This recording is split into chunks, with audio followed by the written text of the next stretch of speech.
প্ৰথম প্ৰশ্নটো হ'ল আমি সঁচাকৈয়ে এখন সভ্য সমাজত বাস কৰোঁনে আমি সঁচাকৈয়ে সভ্য হয়নে দ্বিতীয় প্ৰশ্ন এটা উত্থাপিত হৈছে যে ইউপিএসসি পৰীক্ষাটো নোলোৱা ধৰণৰ এক ব্যৱস্থা এই তৃতীয় বৰ্গৰ পৰীক্ষাত কিয় ল'বলগীয়া হ'ল আপোনালোকে কি দেখুৱাবলৈ বিচাৰিলে এই ধৰণৰ চেকিঙৰ জৰিয়তে আপোনালোকে কি বুজাব বিচাৰিলে নে আপোনালোকে বিচাৰে যে মহিলাসকল সেই ধৰণৰ পৰীক্ষাত অৱতীৰ্ণ নহওক তাৰ কাৰণে এই কাৰসাজি নেকি আপোনালোকে বিচাৰে নেকি যে পঢ়া শুনাৰ পিছতো মহিলা এগৰাকী ঘৰতে সোমাই থাকক আৰু অকল ঘৰৰ গৃহিণী হৈ থাকক এনেকুৱা ধৰণৰ ভয় খুওৱা হ'ল নেকি যাতে ইয়াৰ পিছত মহিলাসকলে এনেকুৱা ধৰণৰ পৰীক্ষা দিবলৈ নেযায় তৃতীয় প্ৰশ্ন মোৰ আহিছে যে মানৱাধিকাৰ আয়োগ বুলি অসমতো এটা ব্যৱস্থা আছে তাত মহিলাসকলৰ মানৱাধিকাৰ আয়োগৰ সুৰক্ষাৰ হকে যিসকল কাণ্ডাৰী আছে তেখেতসকলে কি কৰি আছে তেখেতসকলে এই বিষয়ত কোনো ধৰণৰ মাত কিয় মতা নাই আজি অলপ দিনৰ আগলৈকে আপোনালোকে জানে উপৰ্যাপুৰী বলাৎকাৰৰ কিছুমান ঘটনা সংঘটিত হ'ল অসমত মানৱাধিকাৰ আয়োগৰ মহিলা সংগঠনৰ কোনো মহিলাৰ আমি স্পষ্টীকৰণ বা মতামত বা কোনো ধৰণৰ কাম তাত দেখা নাপালোঁ তেতিয়াহ'লে সেই মানে যিটো বিয়াগম এটা আমাৰ বিষয়বাব দি থোৱা এটা ডিপাৰ্টমেণ্ট আছে সেই মানুহসকলে কি কৰিছে এই ধৰণৰ কথাবিলাক সকলোৰে মনত কিন্তু প্ৰশ্ন উত্থাপিত হৈছে এনেকুৱা ধৰণৰ কথাবিলাকে মানুহৰ মনত এক বিদ্বেষৰ ভাৱৰ সৃষ্টি কৰিছে আপোনালোকে যদি ভাবিছে অকল ধৰ্মৰ নামত ৰাজনীতি কৰি আপোনালোকে বাছি যাব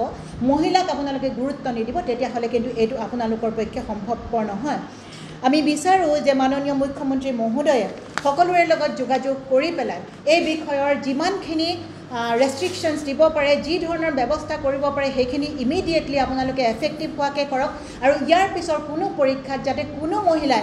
এনেকুৱা ধৰণৰ লাঞ্ছনা এনেকুৱা ধৰণৰ বঞ্চনাৰ সন্মুখীন হ'বলগীয়া নহয় কোনো মহিলাই নিজৰ ভিতৰৰ কাপোৰ উলিয়াই পেলাই মানুহৰ আগত ইনডাইৰেক্টলি উলংগ হ'বলগীয়া নহয় এই পৰিৱেশৰ সৃষ্টি আপোনালোকে কৰিছে ইয়াৰ বাবে দায়িত্ব আপোনালোকে ল'ব লাগিব আৰু ইয়াৰ বাবে জবাবদিহিও আপোনালোকেই হ'ব লাগিব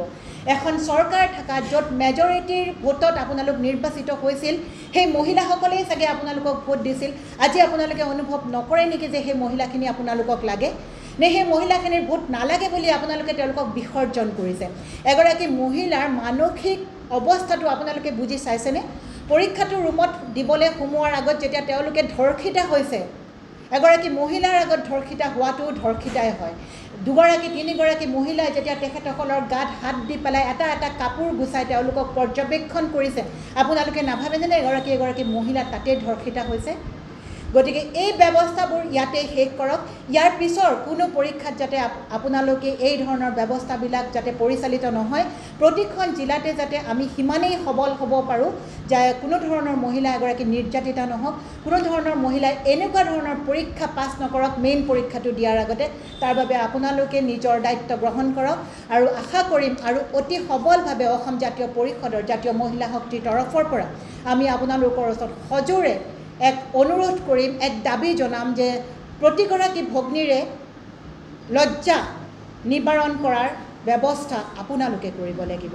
প্ৰতিগৰাকী ভগ্নী প্ৰতিগৰাকী মাতৃৰে নিৰ্যাতিতা নহ'বলৈ যিখিনি ব্যৱস্থা কৰিব লাগে সেইখিনি আপোনালোকৰ হাতত আৰু আপোনালোকেই কৰিব লাগিব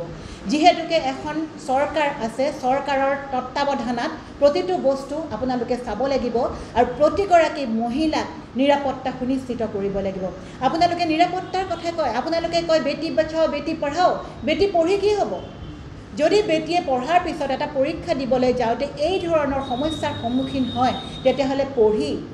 কি হ'ব বহুতো পেৰেণ্টছে বহুতো অভিভাৱকে আজি আমাৰ লগত কথা পাতিছে আৰু তেওঁলোকে কৈছে যে এনেকৈ জনা হ'লে পৰীক্ষা দিব নপঠালোঁ হয় তাৰ মানে তেওঁলোকে দুখ পাইছে যে আমাৰ ছোৱালীজনীক আমি ইমান মৰমকৈ আমি তেওঁলোকক কাপোৰৰ মাজত ধুনীয়াকৈ সুন্দৰকৈ ৰাখোঁ যাতে তেওঁলোকক বাহিৰা শত্ৰুৰ বাহিৰা